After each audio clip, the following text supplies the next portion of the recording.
A lot of this work started when you were 14, prior to Breaktime.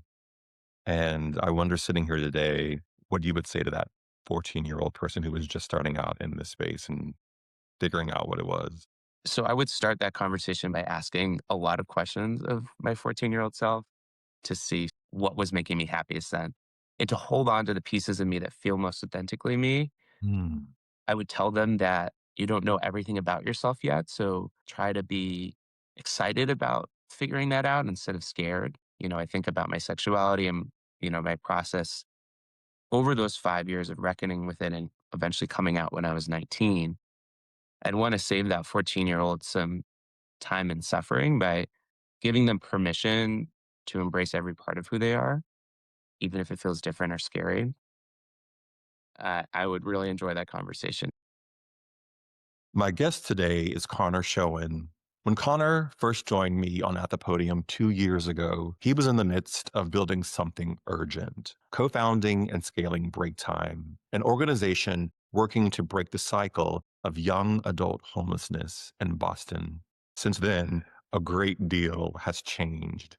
Breaktime has taken a decisive step forward, purchasing its own building in downtown Boston, a moment that marked a new level of responsibility for the organization, for the young people it serves, and for Connor himself as the organization's leader. At the same time, Connor has been doing quieter work, re examining his identity, reckoning with burnout, and asking, what does it mean to lead something meaningful without losing yourself in the process? This is At the Podium, and I'm Patrick Huey. Today, we're talking about leadership, identity, and the intersection of professional and personal growth with Connor Schoen.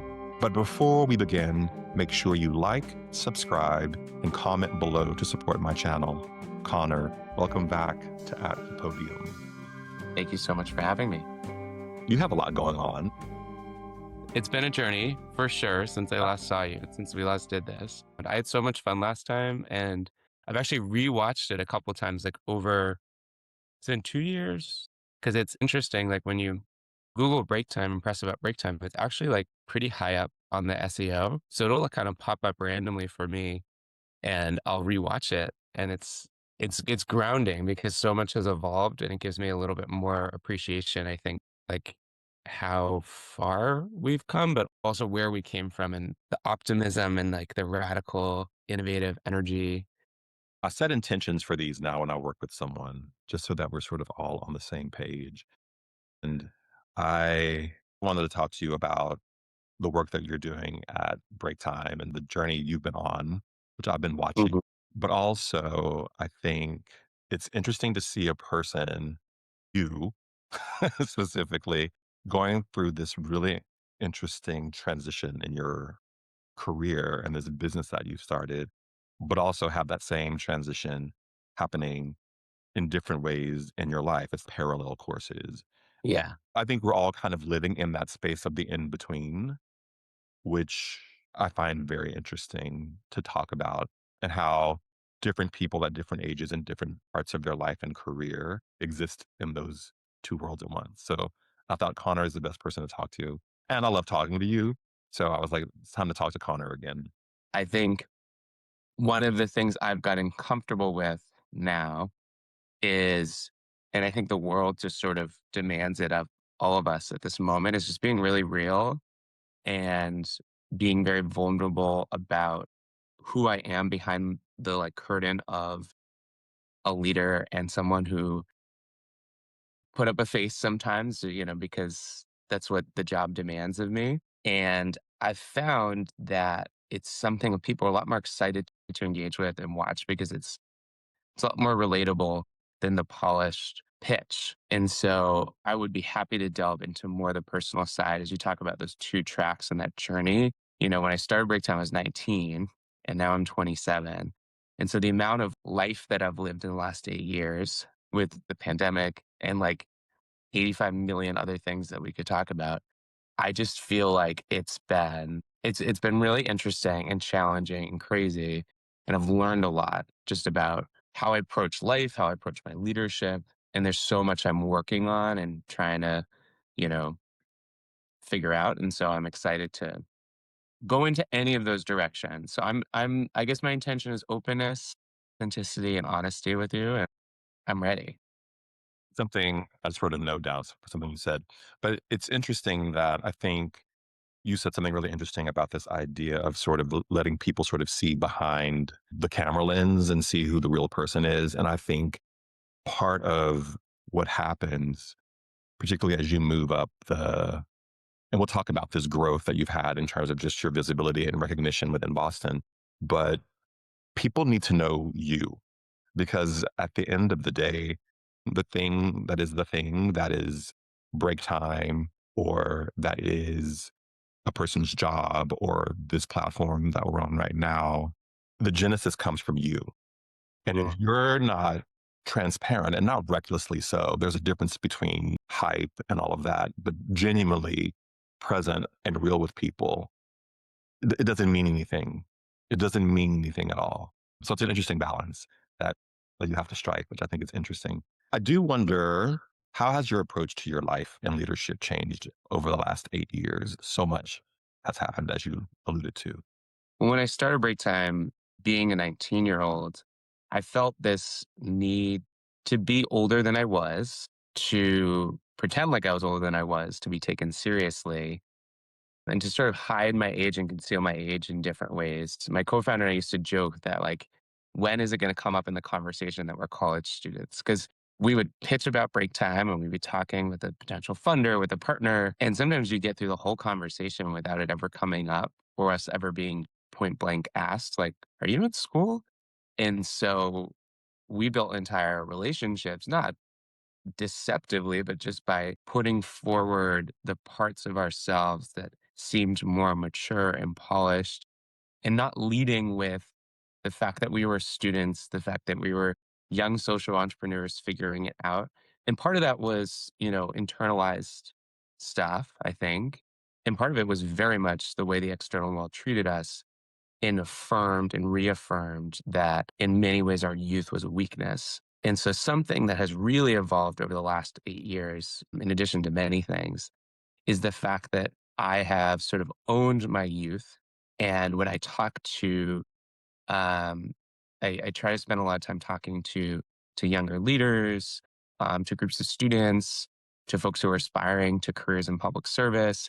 And what I share with them is that your youth is a superpower and own the parts of it that are, unique to being young, some of the energy and the optimism and the hope and the fearlessness that comes with that, and then recognize and acknowledge the lack of experience and contextualize it with, well, here's how I'm being mentored and supported, or here's who I'm teaming up with who has 10 years, 20 years of experience.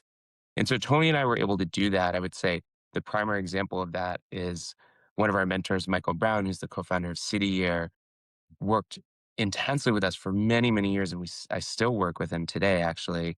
We just absorbed like a sponge everything that he had learned over 30 years of starting City Year when he was 26, 27, and building it into an international organization. And I think sharing that with people is what gave them sort of the context needed to believe in us.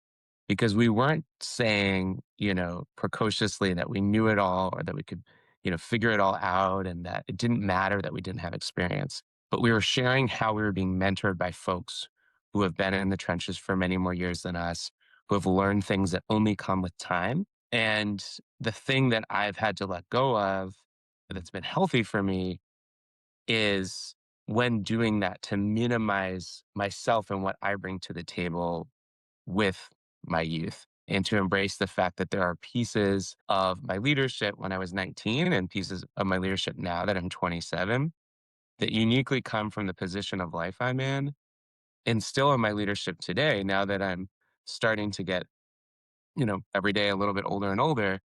Partnering with the young people in Break Time's partner program, partnering with young people who are up and coming leaders, partnering with folks who have 10, 20, 30 more years of experience than me. When we all work together intergenerationally at different levels of experience at different points in life, we can kind of come to a direction that is really effective and informed by different superpowers that exist within experience, within youth, and within all of that. So I've learned to embrace the fact that I'm a younger leader and lead with it. I think it was scary for me last year when the Boston Globe came out with a piece that had my age right in the headline. But even within the reaction to that, I've learned to just embrace it and say, yeah, I don't know everything I'm doing because I haven't been in this career for 20, 30 years, but I'm learning a lot and I am completely committed to learning from and honoring the folks who've come before me. And so, yeah, that's something that's definitely changed for me. I'm not hiding my age, I'm leading with it, I'm embracing it, but continuing to contextualize the fact that yeah, there is some trade-off between age and experience, and you've got to bring all the people together to get the right direction for whatever you're trying to do.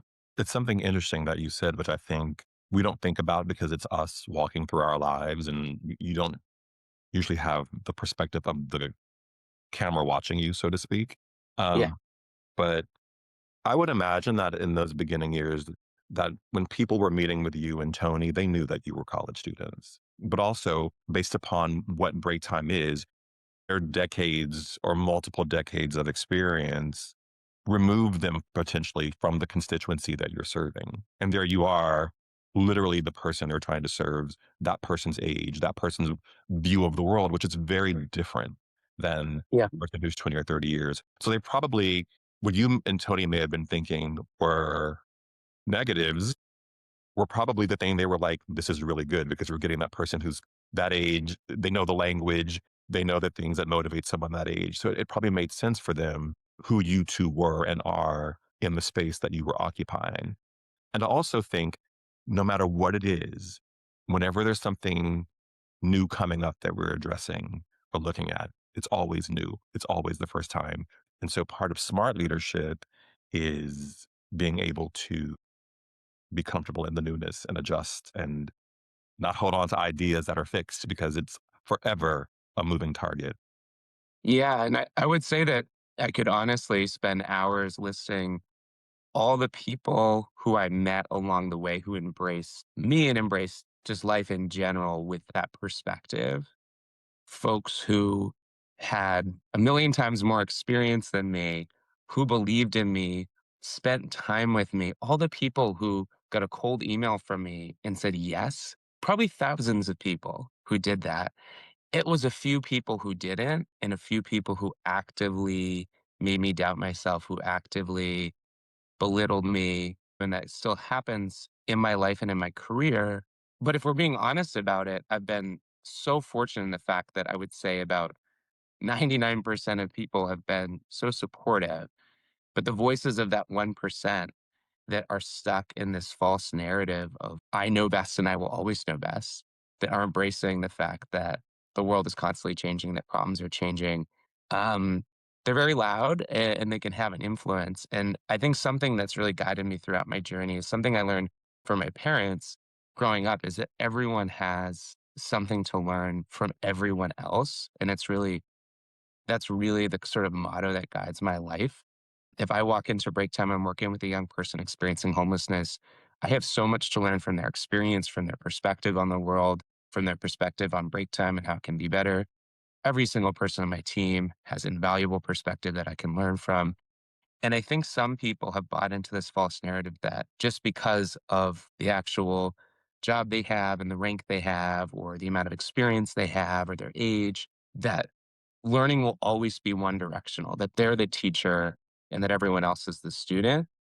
But I saw it role modeled by my parents who always asked about my perspective, and then so many of my mentors who say they've learned from me, which was always so shocking, but has really allowed me to recognize that my perspective is uniquely valuable. And so that I can come into any conversation feeling confident in what I can add and very curious and very hungry to learn from everyone else. So I hope with time that I don't lose that because I think it's been the most special and important mantra guiding my life, not just over the last 8 years, but truly throughout the entire 27 years of my life. Mhm. I found as I've gotten older, and I do it more intentionally now, is I put myself in situations where I'm not the expert. And what does that feel like to have to be in a situation where you're constantly making yourself learn, where you're constantly moving out of comfort zone. I mean, there are all kinds of books, truisms, quotes, sayings about comfort zone is the death of creativity, all of that kind of stuff. But in a way, it's true.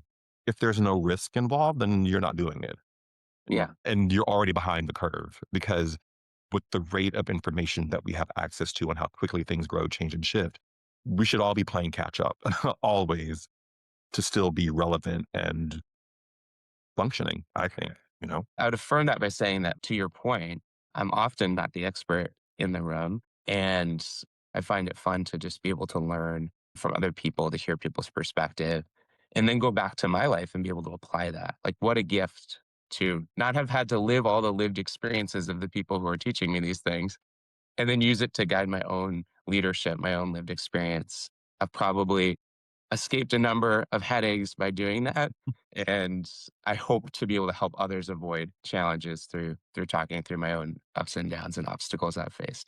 You mentioned earlier the Boston Globe article, which I read, of course. And there was a quote in there when I read it. I was like, this is a very interesting statement. And it was made by Jeremy Kramer, Yeah. who is the philanthropic advisor to the Ori Family Foundation.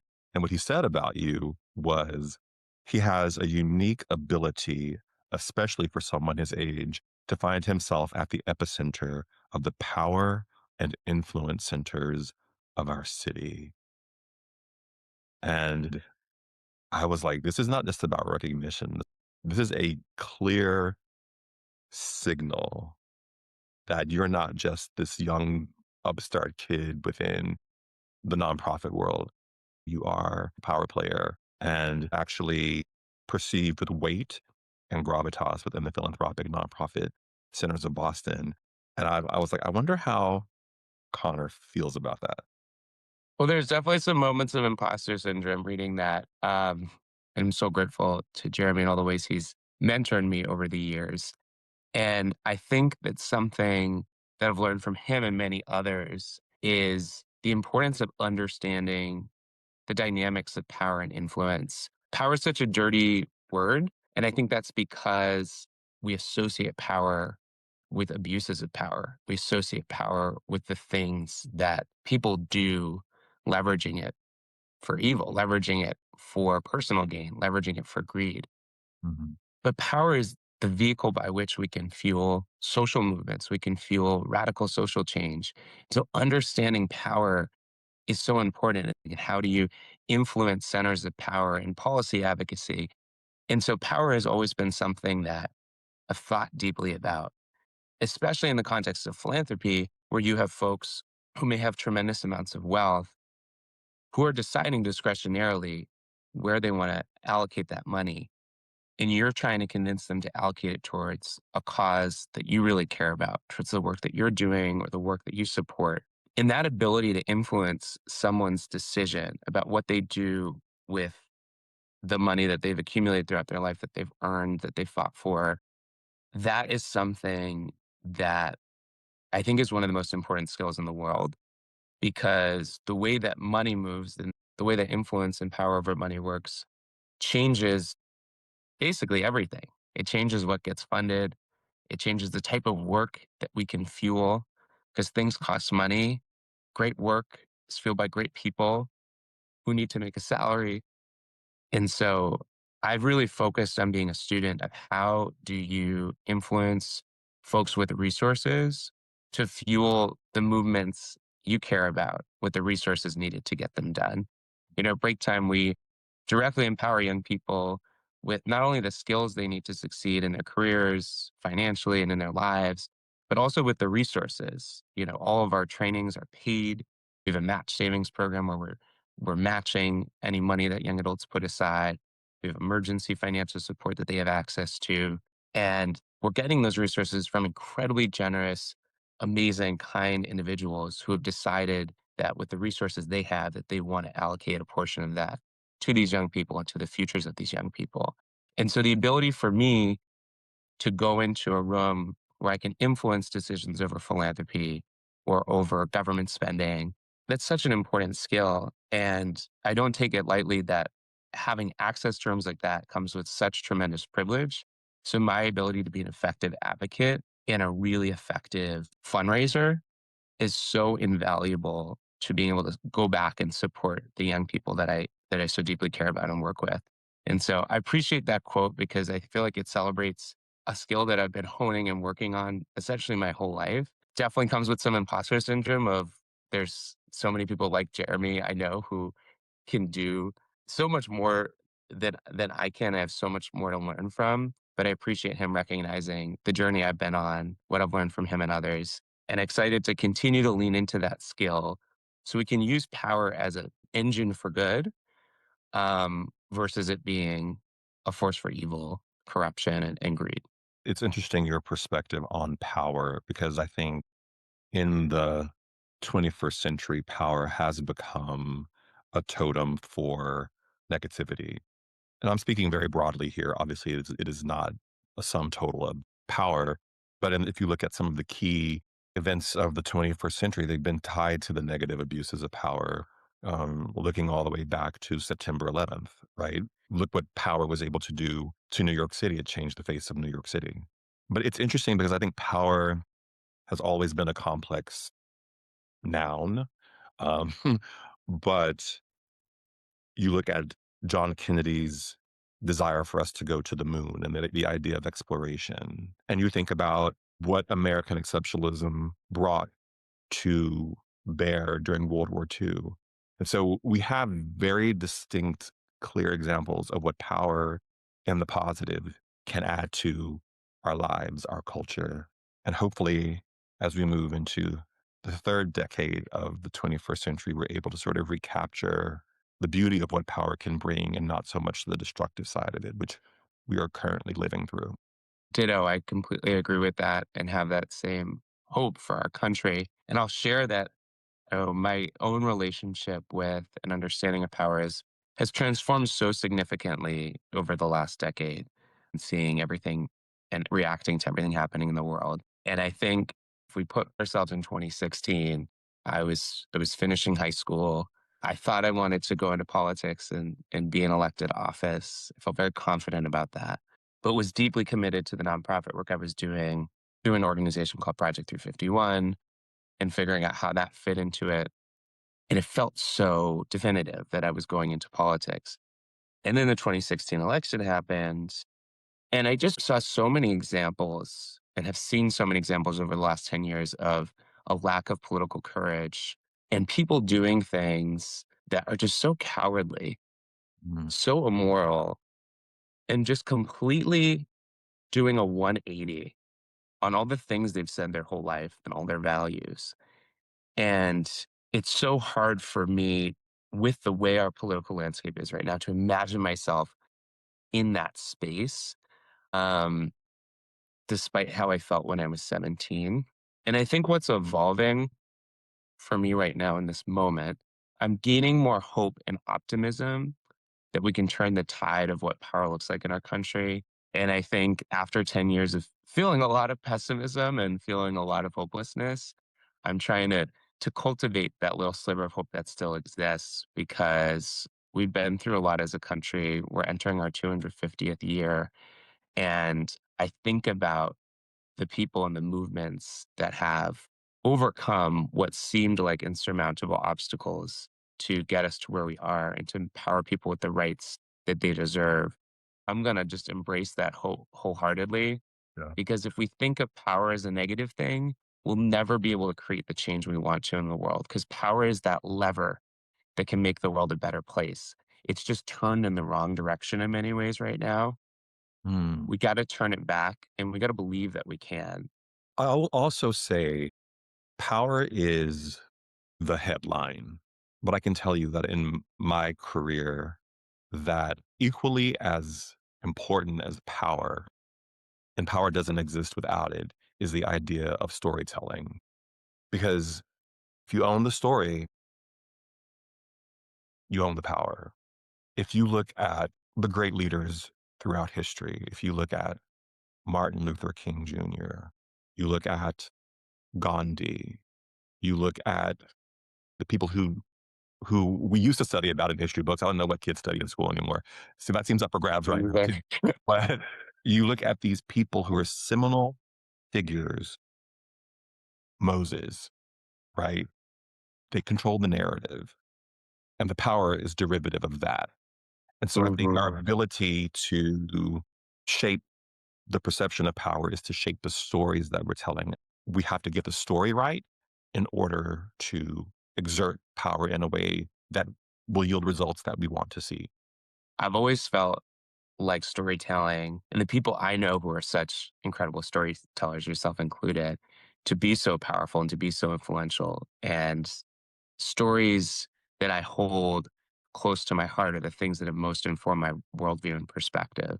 So who's telling that story and how they're telling it matters a lot, especially with how limited our attention spans are. I'll, put myself in the same bucket as many of us, where it's like, I've got 5 seconds to look at this notification before I go and respond to this text, before I go on Instagram and scroll, before I get to my next meeting. And so when you have 5 seconds to absorb the impact of some of the things going on, the way someone tells that story to you in those 5 seconds is so, so important.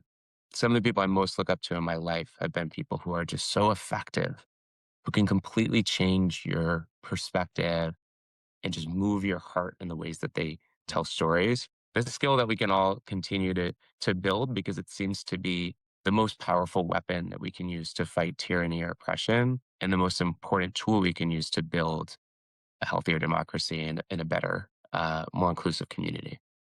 We still don't know what the long term impact of these last, I would say, 20 years. I know we're sort of zeroing in on 2016, but things were off before that. In the course of history, it's a blink of an eye what we're talking about right now. And we don't know how this will echo past even our lifetimes. And perhaps the narrative is look what we had to go through to get to where we are in a positive sense. It's interesting. We're talking a lot about the work.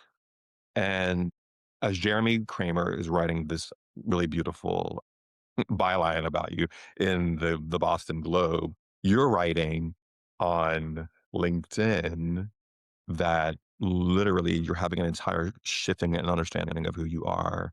And you're talking about things like burnout and really pondering and thinking about how do I still show up as a leader for not just the 40 people who work for you at break time, but for the constituency that you represent if you have nothing to give because you're so burned out, you're so tired, you're so in search of funding, support, all those things.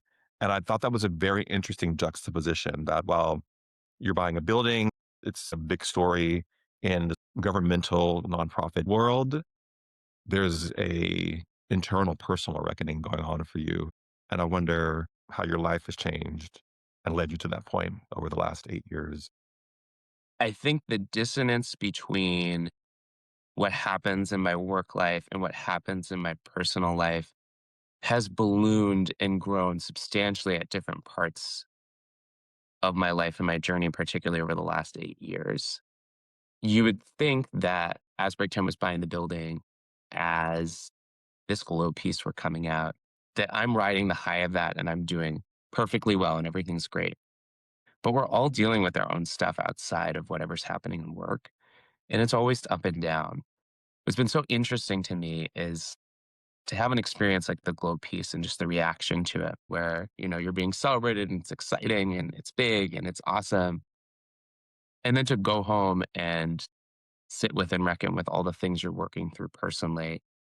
And that disconnect, um, has always been challenging to navigate. But what I've learned through that is the importance of giving time and energy to both your career and to your life. Because when you neglect one, the gap between what's happening in one part of your life and what's happening in another just continues to grow. And it's a dissonance that's so hard to live with because you're just flipping a switch when you go home and you're flipping a switch back on when you go to work. And it just feels weird.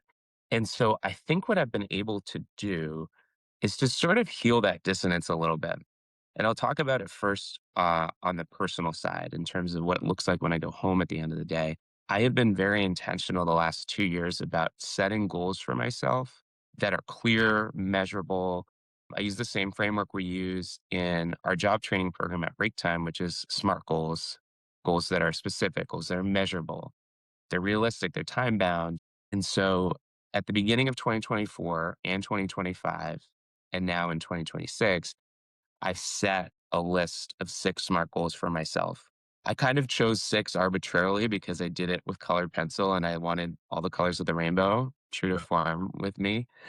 And it looks really pretty, except for my handwriting, which is really bad.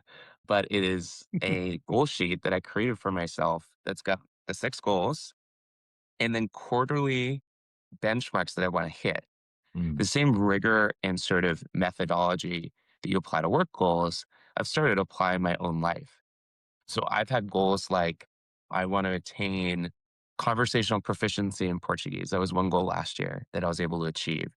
And I had places I wanted to get to or kind of themes for each quarter of, okay, I knew I was going to Portugal in the summer. And so that was a, quarter I was really going to focus on immersion and trying to have as many sort of immersive experiences as I could in the language. One of my goals basically every year has been deepening my one-on-one friendships that connect to hobbies I have.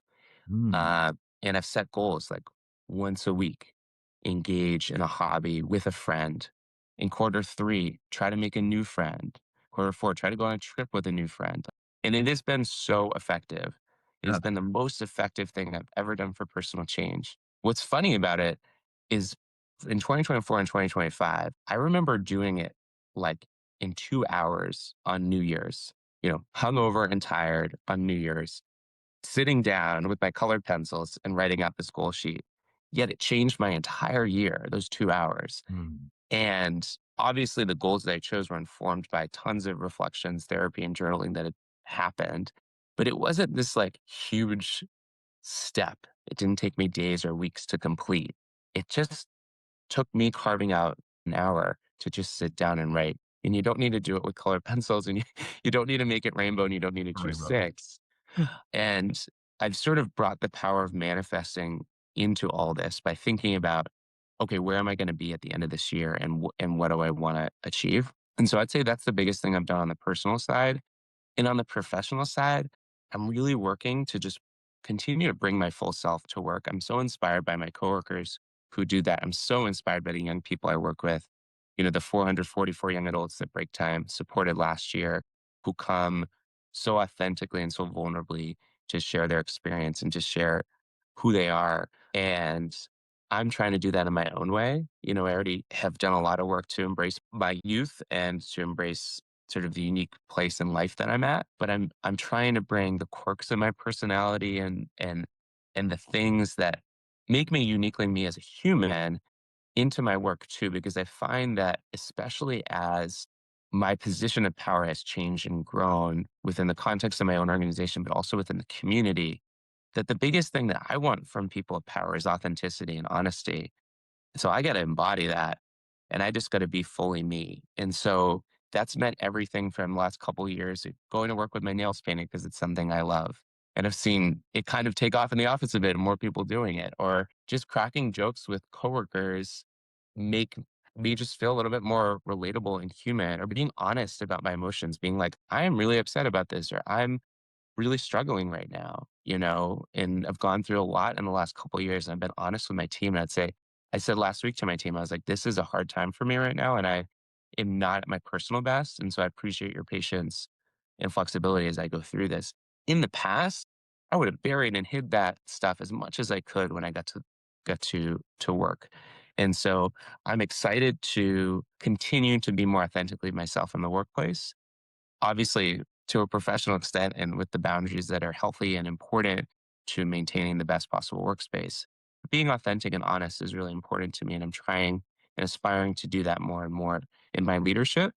And at home, bringing that rigor and that energy and that discipline I bring to my work, to my life, and being honest with myself that to achieve certain goals, I need to be more discipline. I need to have more rigor and I have to treat it with the same importance. I think sometimes we treat our job, even if we say we don't, we give our energy in a way that asserts that our job is the most important thing in the world. And if we don't bring that back to our life, we're always going to be behind on our goals and we're always going to feel bad about it. And so I'm really trying to shift that. But those are like the two things that have most come up for me as I've dealt with the dissonance between my work and my life and tried to find a balance between it all. What about love?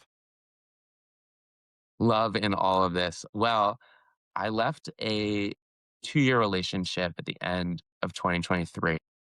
So 2024, 2025 were 2 years where I was really able to focus on myself because of that. And I was very intentional about that.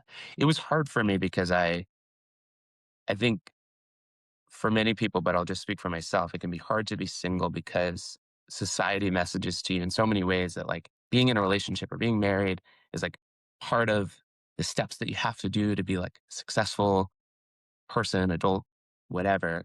And I've had to kind of dismantle that and for myself and embrace the power of being single and what it's allowed me to do in terms of just focusing on my own goals. I would have not been able to commit quite the amount of time and energy if I were investing in dating. I'm definitely more open to a relationship now and at this point, and I feel like I would be able to balance it all. I think the process of dating is challenging, and I think there's a lot of dissonance there. Going from I remember, I think it was the day or the day after the Globe article came out, like, going on a date, and then someone asked me what I do, and he just said it's, like, so hard to, like, and I was like, "Well, I work at this nonprofit," and they're like, "Cool, let me tell you about what I do," and they just talked about themselves, and this is dissonance of, like, I've been like, everyone's been calling me all day, and I go on a date, and they act like like I'm No, so whatever. uninteresting, and that's happened to me a lot. There's a lot of dissonance there, and I think for me, I'll know it's right when I meet someone who values what I do and is excited about what I do, even more so than I am, and reminds me to be excited about it. And I hope I can find a partner like that because everybody deserves curiosity. Everybody deserves questions. Everybody deserves interest, no matter what they do. And so I think it's been hard to find that, but I'm really excited to commit a bit more time and energy to that. And I feel in just such a better place personally. So I'm so glad that I took the last 2 years to just focus on being single. It's been so amazing for me. It's not always been easy. And there's definitely been a lot of loneliness to it because so many life events and things center around having a partner. I've gone to a lot of weddings Oh, and been yeah. reminded of the amazing people that my friends and family have brought into their lives. And I'm so happy for them. And I feel so much more ready to approach a relationship in the right way. And I really feel like I know what I want in a way that I did not last time I got into a relationship. It's been a big decade for you, professionally and personally. But a lot of this work started when you were 14, prior to break time. And I wonder, sitting here today, what you would say to that 14-year-old person who was just starting out in this space and figuring out what it was. Well, I had such an interesting experience recently, which was Project 351, the organization that I became part of when I was 14, which takes one eighth grader from every city and town in Massachusetts and supports and coaches them through sort of a year of service and leading projects in their hometown community. They chose to honor me as a service hero this year, which means that there's a Connor Schoen team of eighth graders from different towns across Massachusetts, including Westboro, my hometown, that are supporting each other through this experience of being an ambassador at Project 351. And it was really cool to meet my team and to talk to 14-year-olds, 13-year-olds who are excited about service and interested in developing service leadership skills. And it was definitely a deja vu moment for me, a reckoning moment for me where I was like, whoa, I'm talking to folks who were in that same inflection point of their life that I was when my life totally changed. And I really found a love for service. And that completely changed the entire course of my life. So, one, I was sitting with a lot of like pressure, like, okay, don't screw this up. But two, also this immense feeling of an opportunity to have an impact. And I hope I did. But it really got me thinking about that 14-year-old version of myself. The first thing I would say to them is I would want to hear from them about what is making you happiest in your life. What are you most excited about? What are you thinking about? Because I had a unique experience as an eighth grader, which I think very few people have because middle school is by and large a very messy time for folks, where I somehow had this very like defined sense of self. And it was weird because basically no one else does at that time. And I have lost it 100 times since then. So I know that whenever I go to a Project 351 event or re-engage, in some ways that's my way of revisiting my eighth grade self. And it always feels so grounding. It's like, oh yeah, this is what I care about. This is what's right. These are the values that are most important to me.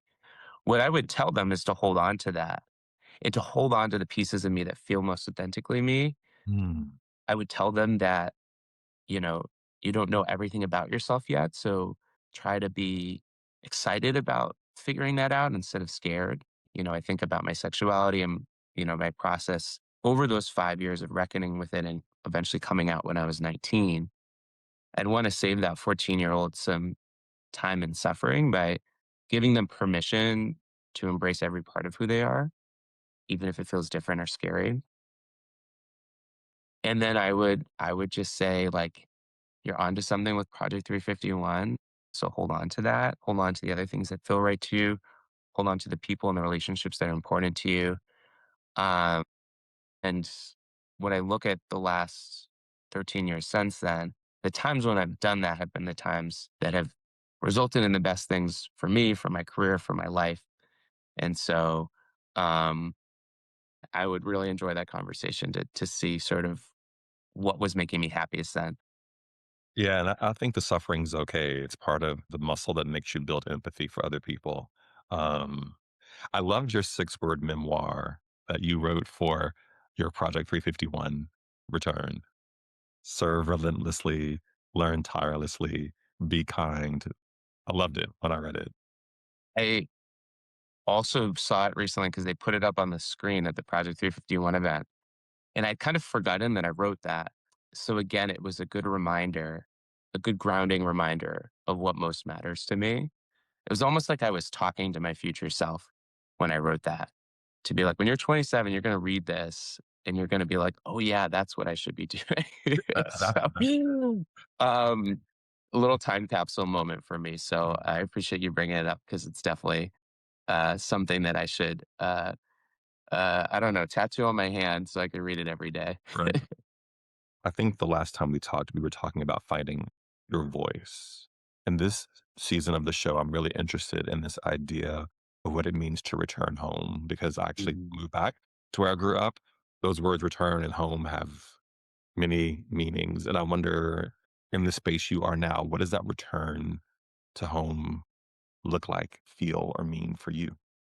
Well, interestingly, I'm, uh, taking this call from the house I grew up in. And this room here, and the desk I'm sitting at is where I did homework since I was probably that 14-year-old. And so I moved this fall from Dorchester, Jamaica Plain in Boston. And in that process, I started spending a lot more time with my parents, with my family, in my childhood home in Westboro. And it was so grounding because this is where I grew up. This will always be the core of what home means. And it was also disorienting because there was a time where I didn't really feel a full sense that any one place was my home. I'd moved out of my place in Dorchester. I was waiting to move into this new place in JP that definitely didn't feel like home yet. Spending time in my childhood home that felt a little foreign to me because we've moved out a lot of the stuff and there's nothing on my walls anymore. And, my community, my routine isn't necessarily here anymore. But what I discovered in all this, first and foremost, for me, is I'm lucky enough to say that home is family and that I've had a family that has stuck with me and supported me throughout all of this, on all of my journey. I just spent the weekend with my two older brothers, my sister in law, my parents, and that feels like home. Going on a walk with them at the park together feels like home. Playing a game at night with them feels like home. Those are the experiences that ground me and the people that ground me. And then I would say in terms of place, because I've spent my whole life here, and I definitely have this strong sense of roots and this strong sense that this is home. But I think what I've realized is that the thing that makes it feel most like home is the people and is the community. It's going to Project 351 and running into 80 people that I've known for over 10 years. It's coming back to Westboro and running into that friend, that neighbor, that teacher.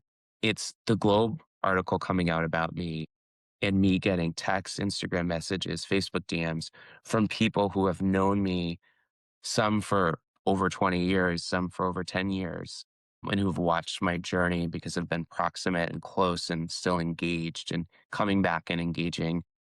And so I guess people has always defined home for me.